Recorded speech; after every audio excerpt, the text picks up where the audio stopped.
다양한 제주 소식을 정리해드리는 뉴스 브리핑입니다. 먼저 제주 지역에서 오늘 보도한 뉴스 가운데 주목할 만한 기사를 소개해드리는 뉴스픽으로 출발합니다. 오늘은 한라일보 고대로 기자의 조건분리 직불제 폐지로 마을 공동기금 고갈 기사를 소개합니다. 제주도 읍면 지역에서는 지난해까지 조건분리 지역 직불제 직불금의 20에서 30%를 마을 공동기금으로 조성해 사용해왔습니다. 이 제도는 도서 지역 등 농사짓기 어려운 지역을 조건이 불리한 지역으로 지정해서 농민들에게 소득을 보전해주기 위한 직불금을 주는 건데요. 하지만 올해부터 조건분리 직불제를 포함한 반농업 직불제, 친환경 농업 직불제 등 기존 5개 직불제가 공익형 직불제로 통합되면서 조건분리 직불제가 폐지됐고 결과적으로 마을 공동기금 조성이 불가능하게 됐습니다. 마을 공동기금은 정부 공모사업의 자부담으로 활용하거나 회관 개보수, 농지 간이 기반 정비 등 여건 개선에 사용돼 왔는데 기금을 다 쓰면 그런 사업을 하기가 어려워진 거죠. 하지만 농민들에게 주는 직불금 일부를 마을 공동기금으로 적립하는 거에 대해 지역 내에서도 찬반 논란이 있어 행정당국에선 공동기금을 마을 자체적으로 조성할 수 있도록 관련 법 개정을 위해 노력한다고 밝혔습니다. 제도 개선으로 기금 조성이 어려워진 부작용을 짚어내고 대안까지 함께 전한 한라일보 고대로 기자의 보도를 오늘의 뉴스픽으로 전해드렸습니다. 시사용어 이어갑니다. 학부모님들은 뭐 다 아시겠지만 최근 돌봄이란 용어 많이 들어보셨을 텐데요. 돌봄교실 운영 관리 주체를 두고 학교의 책임인지 지역사회의 몫인지에 대해 논란이 이어지면서 오는 6일에는 전국 총파업도 예고됐습니다. 오늘 시사용어로는 돌봄에 대해 알아봅니다. 먼저 돌봄 사업은 초등 돌봄 교실이 대표적인데요. 돌봄의 대상이 초등학생인 만큼 현재 교육부에서 맡아 운영하고 있습니다. 돌봄 전담사들이 맞벌이 가정 위주의 자녀를 대상으로 방과 후 늦은 시간까지 학교에서 보살피고 교육하는 거죠. 그런데 최근 돌봄 교실의 운영 주체를 현행 교육당국에서 지자체로 이관하자는 내용의 온종일 돌봄 특별법안이 발의되면서 교원단체와 돌봄 전담사들의 의견이 충돌하며 입장 차이를 보이고 있습니다.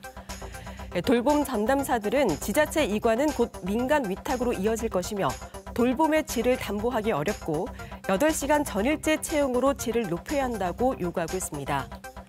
교원단체들은 돌봄 관련 업무가 과중하고 돌봄 자체의 성격은 보육이기 때문에 지역 특성과 여건을 감안해 지자체가 운영해야 한다고 주장하고 있습니다.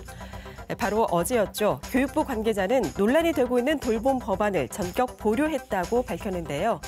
돌봄 운영 주체에 대한 결정을 유보한 것으로 보여 사흘 앞으로 다가온 파업에 대한 해법이 될 수 있을지 주목됩니다. 계속해서 주요 단신 정리해드립니다. 앞서 시사용어로 전해드린 돌봄 이관 논란과 관련해 제주 지역 돌봄 전담사들이 소속된 전국 학교 비정규직 노동조합 제주지부는 오늘 제주도 교육청 앞에서 회견을 열고 돌봄 교실의 지자체 이관은 돌봄 민영화를 부추길 뿐이라며 시간제 돌봄 전담사를 8시간 전일제로 전환해 차별을 해소하고 공적 시스템을 확립하라고 촉구했습니다. 또 도내 돌봄 전담사 223명 가운데 100명이 파업 참여 의사를 보였다며 오는 6일 총파업에 나서겠다고 예고했습니다. 한편 제주교사노동조합은 성명을 내고 돌봄 전담사 파업 시 교육당국과 현장에서 초등교사들을 대체 인력으로 투입하는 위법 행위를 강요해선 안 된다고 주장했습니다. 다양한 재난 유형을 직접 체험하고 안전교육을 받을 수 있는 제주 안전체험관이 오늘 제주시 애월읍 어음리에 문을 열었습니다. 안전체험관은 지하 1층에 지상 3층 규모로 제주 특성에 맞춘 선박과 항공기 사고, 풍수와 지진 등 21개 종류의 재난 체험 시설을 갖췄습니다.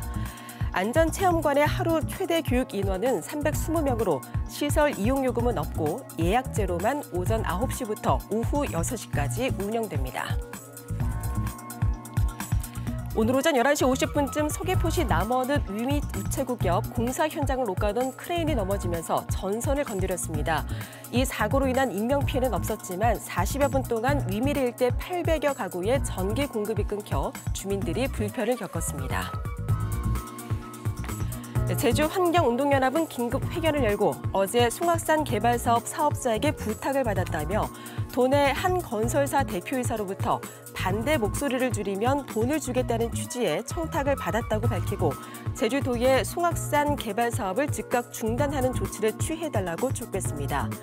해당 건설사 대표이사는 서울에 있는 지인의 부탁으로 반대 목소리를 줄여달라고 한 건 맞지만 돈을 건네려고 한 건 아니었고 해당 지인이 사업자인 신혜원과 관련이 있는지도 모른다며 로비 의혹을 부인했습니다.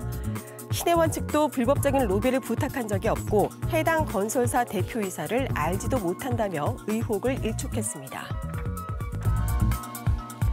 전국택배연대 노조 제주지부는 오늘 제주도청 앞에서 기자회견을 열고 적정 도선료 입법화 서명운동에 도민 11,000여 명이 참여했다고 밝혔습니다. 도선료는 도서산 간의 택배를 운송할 때 추가되는 비용으로 제주 지역의 경우 전국 평균보다 5배나 높은 것으로 나타났는데 택배노조 제주지부는 국회에서 논의 예정인 택배법 제정에 도선료 내용도 포함돼야 한다며 의견서를 국회 국토교통위원회에 제출할 계획입니다. 도내 한 대중제 골프장에서 편법으로 회원제처럼 운영하는 의혹이 있다는 어제 KBS 보도와 관련해 제주도가 도내 대중제 골프장에 대한 전수조사에 나서겠다고 밝혔습니다.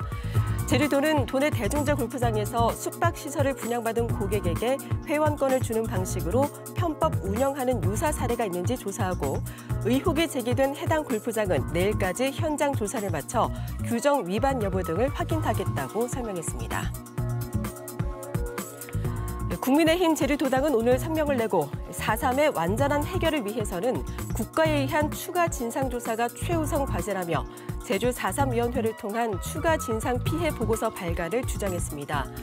국민의힘 도당은 현재 오영훈 의원이 대표 발의한 4.3 특별법 개정안에는 4.3위원회의 조사 권한이 미약하다며 4.3위원회의 과거사 정리 기본법에서 규정하는 조사 대상자와 참고인에 대한 출석, 자료 제출 요구, 국가기관 협조 의무 등의 조사 권한을 부여해야 한다고 강조했습니다.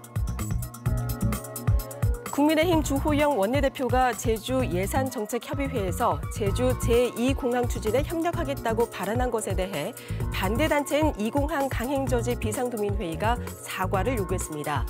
비상도민회의는 오늘 논평을 내고 극심한 찬반 갈등을 겪고 있는 2공항이 수건 사업으로 포장됐다며 주 원내대표는 도민 앞에 사과하고 원희룡 지사는 국민의힘 최고위원직을 내세워 도민 갈등은 외면한 채 대권 행보를 위한 제물로 2공항을 이용하는 행태를 멈추라고 강조했습니다. 지금까지 뉴스 브리핑이었습니다.